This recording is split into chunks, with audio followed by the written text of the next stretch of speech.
All right, so there's wedge bounce grind. Now we're going to kind of move into, loft, right? Yeah. I think for a while there, the standard was always 52, 56, 60, kind of 4 degrees, separated. Obviously, as lofts on irons have changed, so have the lofts that you're seeing in, your gap wedges, your sand wedges, your lob wedges. I guess, where do you where do you base, what lofts a player should play? I know 4 degrees is kind of the standard for when you're gapping them, but how do you kind of determine, all right, well, 4 degrees here works, but we need actually a 6-degree gap based on what? Yeah, if you go online with any of the wedge companies themselves and they'll talk about, how to select a wedge, one of the first questions every company will ask you is, what's the loft of your pitching wedge? And they do that because they want to be able to gap, like you mentioned. Is it 4 degrees, 5 degrees, 6 degrees? Heaven forbid you'd have an 8, a 9, or even a 10-degree gap. But these are things that I see with customers. Will come in and they'll have, a pitching wedge at 45, and then all of a sudden they'll have a 58 degree, and it's the only wedge they've got. That's not right or wrong. It's what you've got.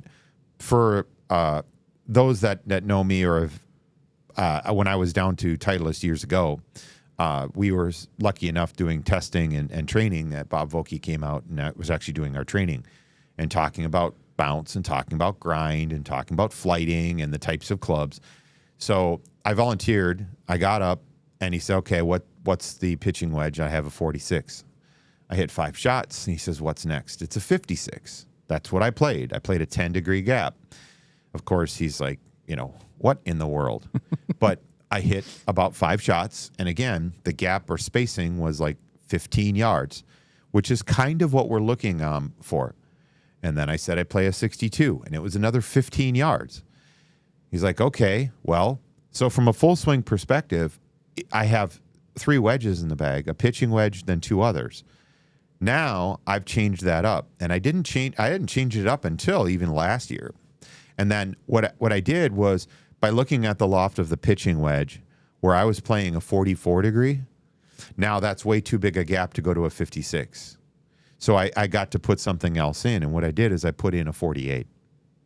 And that 48 has become an absolute perfect club, because now it actually fits a specific distance still of about 15 yards. And so that's one of the things that we have to look at. Do I want a gap wedge in my set? So something that I say is, if you've got a club that is built like an iron for the iron set, it just says wedge on it. Usually there's at least a pitching wedge that's like that, and then there's another one. When we start looking at the types of wedges to put in, it would be, where's this wedge going to benefit us? If I'm going to use a 48-degree chipping around the green, I'm probably going to want a wedge, not necessarily an iron. So that's one of the things that I look at is, well, what's the pitching wedge? What's the space that we want? How much? And then what kind of club would fit best there? So if I'm talking about a gap wedge, it could be a full swing, but if you're going to be someone that also would like to use it for chipping around the green or for some, more delicate shots, that's where I would probably put a wedge in rather than an iron. Mm-hmm. The other side of that becomes, your spacing or your gapping to that. It can be a tricky one because it doesn't have to be a set number, right? You can go from, like I went from 48 to 56 to 62. It's not an absolute perfect gapping, but from that perspective, it still gives me what I'm looking for. And so one of the things that I tell people is like, where are you going to use this? I want to know, how is this going to get used? So that would be kind of the main breakdown. If I have to pick between a gap wedge or an iron wedge, I need to know where it's being used. That becomes a little bit more unique for each person. Yeah, and that's actually something when I went through my fitting last year, I ended up kind of testing out because I was, I had an old Callaway set and just, back when I was 18, I didn't know anything. So I was like, all right, 52, 56, 60, let's get it. We had them there for Vokies, whatever. Well, then I went in there, and that was kind of the same question you asked me is, well, what do you use your gap wedge for? For me, it was strictly just full swings. Yep. And so for my game, it was like, it kind of made sense once he pointed out. He's like, well, then why don't you just play the iron gap wedge? Yep. He's like, it gives you that little extra forgiveness if all you're using it for is full swings. Yeah. He was like, it just gives you a little more leeway versus, if I'm going with then my 56 was always, Vokey SM8. And he was like, if you're using that for, chipping and all that stuff Yeah. around the green. He's like, you want that little more versatility with the club. So Correct. Yep. makes a lot of sense. All right. So we've gotten wedge bounce, we've gotten wedge grind, we've gotten wedge loft. Now we're going to get into, and we talked about the gap wedge. We had Austin Eckroat on the channel last week, and he kind of went through his bag. And one of the clips that were on social media, he talked about, he's switching out his 60 degree every 3 weeks, right? Which those guys practice insane amount. But when should, what do you look for in a player that, all right, it's time to upgrade the wedge?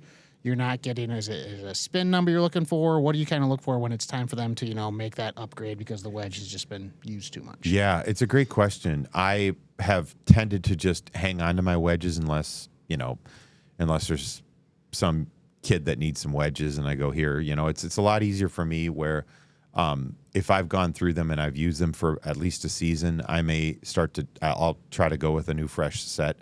But then if I am using different sets through the course of a season, I'll, try to use at least a dozen, if not more rounds before I change to another company to just play those. I want to kind of play them a dozen rounds at a time. I would look at a wedge shot as a lot of the companies tell us you want to switch out when you've gotten through somewhere around 75 to 80 rounds of golf, which means about a half dozen to a dozen shots on a wedge is a round of golf. And if you think about, it's not just I played, if you say 80 times, it's not just that I played with my wedges 80 times this year. You could have played 80 times, but like with the 48, I might have only hit it once a round. So if I'm only hitting it once a round, it's kind of like the irons. If I hit my 7-iron once every other round, I don't need to replace the 7-iron every year. But the players that we talk about at a higher level that are playing a lot of golf, have a lot of shots, they have a lot of practice, they need to go through those. They're also looking for a very, very high amount of spin for control because that's the name of the game for them. But when we start to kind of slide down that scale and say, all right, what level am I at? It's what you feel most comfortable with. And I would look at it as saying, if you play, let's say, for instance, 25 rounds of golf a year, you could probably go at least 3 years, probably, maybe 4, unless you actually start to put, marks and a wear spot on a specific wedge. I was just fitting a professional tour player that was going through another set of wedges, and the sweet spot was worn out. And I said, when did this get into the bag? And he's like, about 3 weeks ago, 4 weeks ago. And I'm like, okay. So he's already worn out a wedge. It's what he uses for everything. He loves that wedge. He plays that a lot. Well, that's when you have to look at how much you're using that. The other part of it, too, is if you are practicing, grass is not that big a deal. You're not going to kind of wear down the edges on the grooves with that. But you will if you're in the bunker. And bunker play is something you've got to go practice. So if you get sand and you get that grit and that dirt between ball and the club, it's going to wear that down even faster. I would look at it as saying, if you play 50 times a year, which is quite a lot, on average, it's pretty good. You could probably go at least 2 years, if not 3. If you've got someone that's playing upwards of twice that, around 100, you might want to do it every other year. And then depending on the level of competition, you might want to put a new one in every year. And if you're that type of person that's playing very competitively, you'd probably want to put one in maybe even twice a year. Now, that would be the one you use the most. Now, if you're wearing out, let's say, a 60 and a 56, but you're not really wearing out your 50, well, you don't have to put a new 50 in for the year, but that's where you might want to look at getting another one for the other lofts. And kind of, final question here as we kind of wrap up this wedge fitting segment. So when you're fitting a golfer and you're kind of getting to, the end, you figured out what kind of gaps they want. Is the brand, is that more just kind of their personal preference, or is there reasons why you would recommend, perhaps a Cleveland RTZ over a Vokey SM10 or, a Callaway or a TaylorMade? Is there more to it than just brand preference when kind of picking out those wedges? Well, there is. And there's also, number one, we want to find a grip. So grip does matter. So if you are using something that's got mid-size or jumbo or standard size or wraps or different types of grips, grip is a part, and that's a part because of swing weight. The shaft matters because the shaft is also a part of swing weight. It does have to do with flex and what you need versus what you might do with it, right? So, and then the other part of it is that club head, and there are a lot of preferences. So to answer your question, yes, when I'm looking at the whole picture, preferences like the manufacturer could be because this one has a certain look. This one's got maybe a more rounded toe.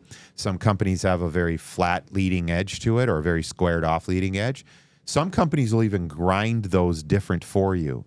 So that we see this now with some of the companies, including like a Cleveland does this with their wedges. We see Ping does this with theirs. We see Titleist will do it with theirs. So they'll go in and they'll actually do a special grind on it if you have certain preferences. So you might want a certain color so that you don't have glare. You might want a certain look so that you're playing something you're comfortable with. I know right now, TaylorMade, we've just started to see TaylorMade's new, call it quote unquote prototype wedge that looks very, very, very similar to another popular wedge out on the tour. And we've already started seeing some comments of, well, this doesn't look the same. I can guarantee you one thing about a Cleveland and a Titleist wedge. They're year after year, they're going to look the same looking down. That doesn't mean the technology is the same. They may be moving weight. They may be using a different material. I know a lot of people this year have said that RTZ feels different because there's a Z alloy that they're using that's softer. It also is kind of like a raw finish to it, but it doesn't rust. So you start talking about the technologies that the companies have. That in and of itself is one reason why someone might look at come in, hit a Cleveland and say, I really like the Cleveland. The same thing with someone that might come in and hit a Ping and say, hey, this feels softer than this one or this one. And the other part of that, too, is you start looking at the material. Mizuno is, as far as I know, really in the big companies, Mizuno is the only real forged. They have a forging. Yep. It's a forging versus the other ones are all high end, but they may not be as soft as that. So there's material differences to it. And I've kind of played across the board. I've had, like I said, right now I have some Mizunos. When I get the blue one, the blue Ion, and I like it. I don't mind looking at the blue Ion. Yeah, and so the other thing that happens too, from a lot of people's perspective, is we see the players on the tour and their wedges when we kind of get into what's in the bag, and they've got stamps and they've got writings and sayings and unique things on the back, and companies picked up on that and they're doing the same thing now. So you can get a bunch of custom stamping, custom engraving, custom color, custom looks. So I think that all plays into it. And those are just all questions that I have to ask. So, do you have a color preference? Because like some people will come in and get the all black or jet black, and they because they like that. And that's what right now, like Vokey offers their jet black with, and so does Mizuno. But you can get an all black shaft. Yep. So you can get a blacked out version, if you will. Yep. They look cool. Well, they perform. The function's just the same too. Yeah. Well, awesome, Tyler. Well, we kind of went through just about everything there. Hope you all enjoyed kind of hearing that from Tyler. Of course, the best way to, find the right wedges for your game is to sign up for a fitting with someone like Tyler or our other master fitters. Yep. They'll get those wedges, the bounce, the grind, the loft, everything dialed in to kind of help you optimize your game. So, Tyler, thanks for joining us. Well, keep your grooves clean and stay razor sharp.